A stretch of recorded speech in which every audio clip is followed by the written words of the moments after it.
Morning guys, on Leviticus chapter 27, reading from 1 to 34. So this is the end of Leviticus.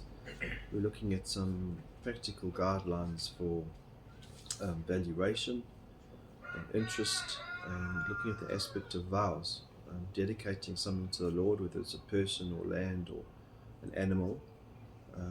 That gets a certain amount of money depending on the value of that animal.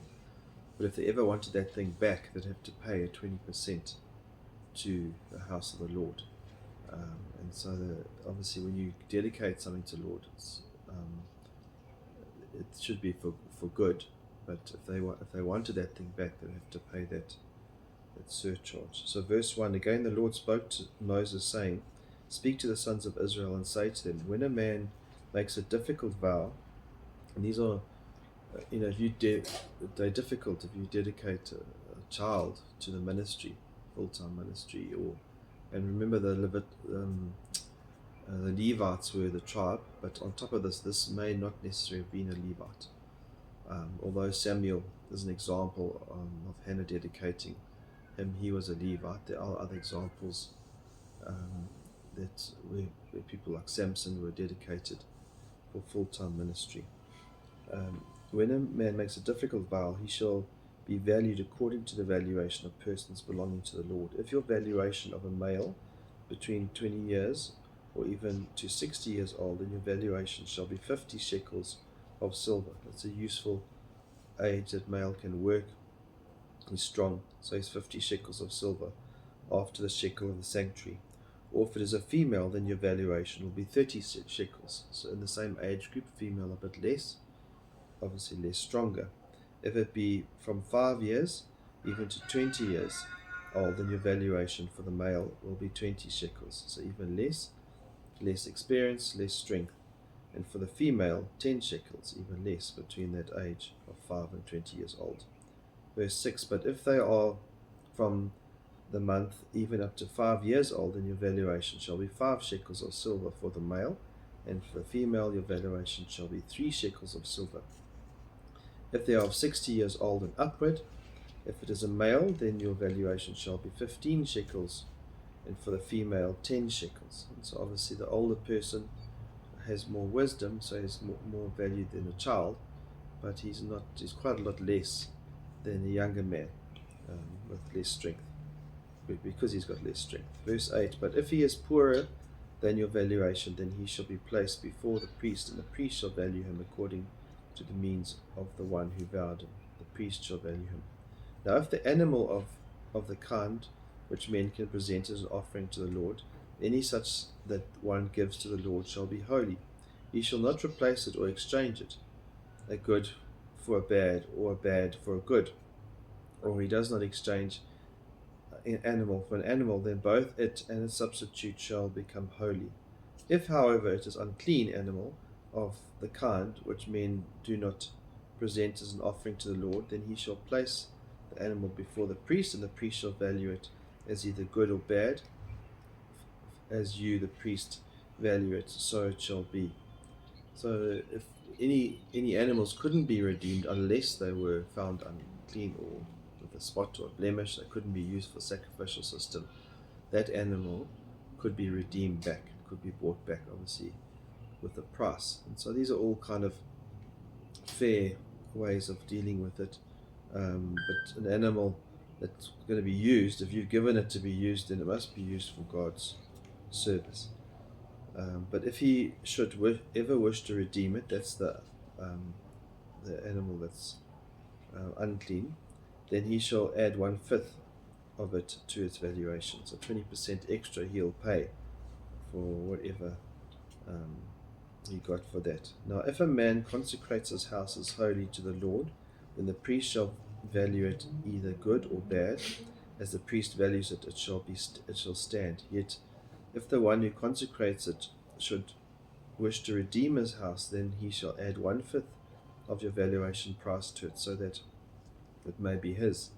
Again, if a man consecrates to the Lord part of the fields of his own property, then your valuation shall be proportionate to the seed needed for it.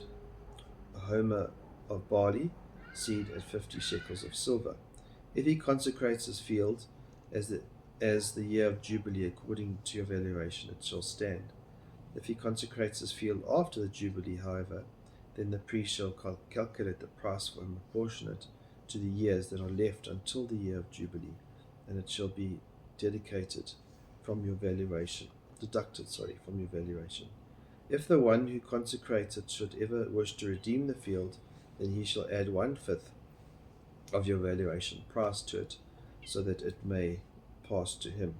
Yet if he will not redeem the field, but has sold the field to another man, it may no longer be redeemed. And when it reverts in the year of Jubilee, the field shall be holy to the Lord, like a field set apart. It shall be for the priest as his property.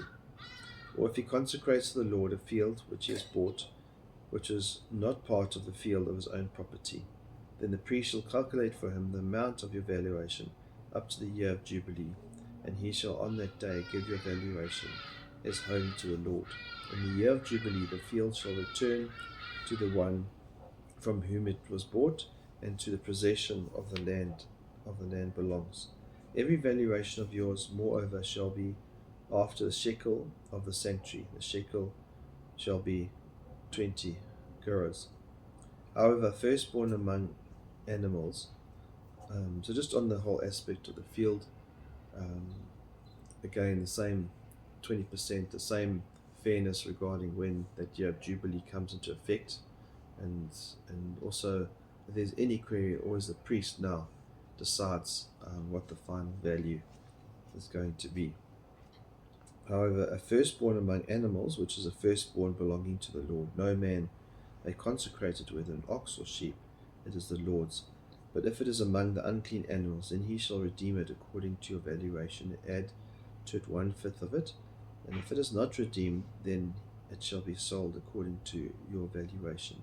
Nevertheless, anything which a man sets apart to the Lord out of all that he has, a man, animal, or fields, or his property, shall not be sold or redeemed. Anything devoted to destruction is most holy to the Lord. No one who may have been set apart among men shall be ransomed. He shall surely be put to death. Thus all the tithe of the land, of the seed of the land, or of the fruit of the tree is the Lord's.